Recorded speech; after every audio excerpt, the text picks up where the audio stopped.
Conceive, believe, achieve.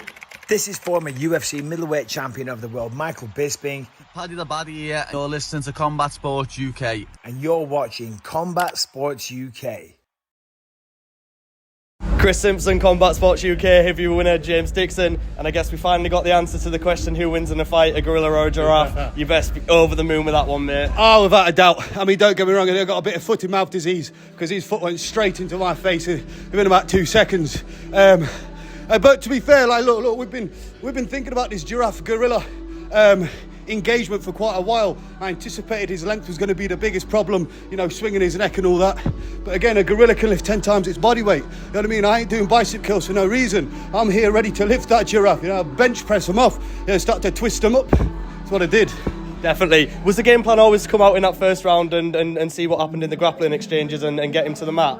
No, the plan was not to actually grapple with him. The original plan was, like I said, be a bit more of a professional in there, come out composed, again taking inspiration from somebody like Peter Yan, stay composed, stay defensively accountable, let him punch himself out a little bit, you know, start to get my reads, start to time his jab with my calf kick or my cross counter, and then take him out on the feet. That was the original plan.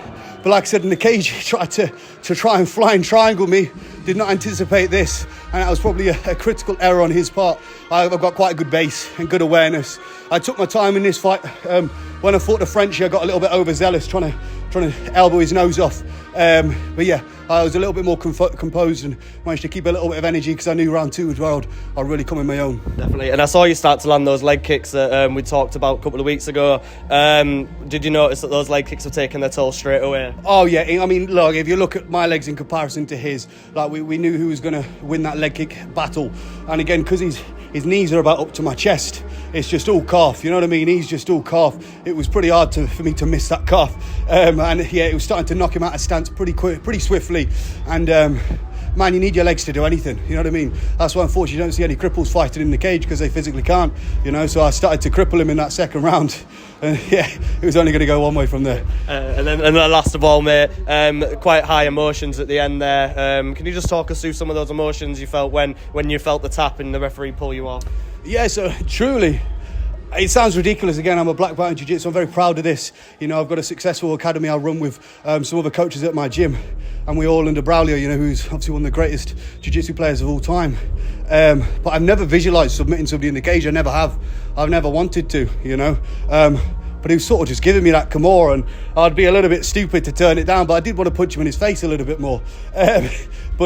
Yeah, I couldn't turn down the Kimura. I'd never visualised, you know, winning via submission, but like I said, I'm not turning that down, you know. Definitely not. And just last of all, what do you think's next for you? What are you looking at in 2023? So again, like I said in the cage, definitely March. March is when I want to fight again. There is a show coming to Coventry in March. If they can get me a suitable matchup, I'll fight there. I cannot turn down a fight in my own city.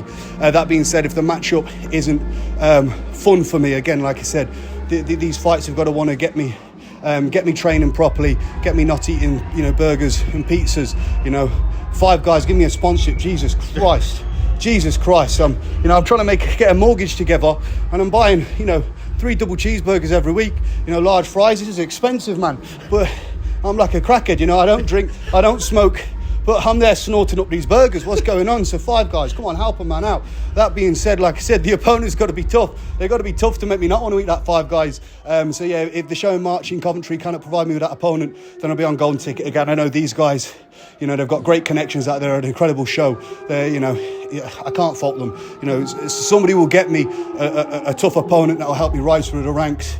And yeah, March is when I'll look to fight again. Well, wherever it is, mate, March, whether it's here, whether it's Coventry, I'll be there, mate.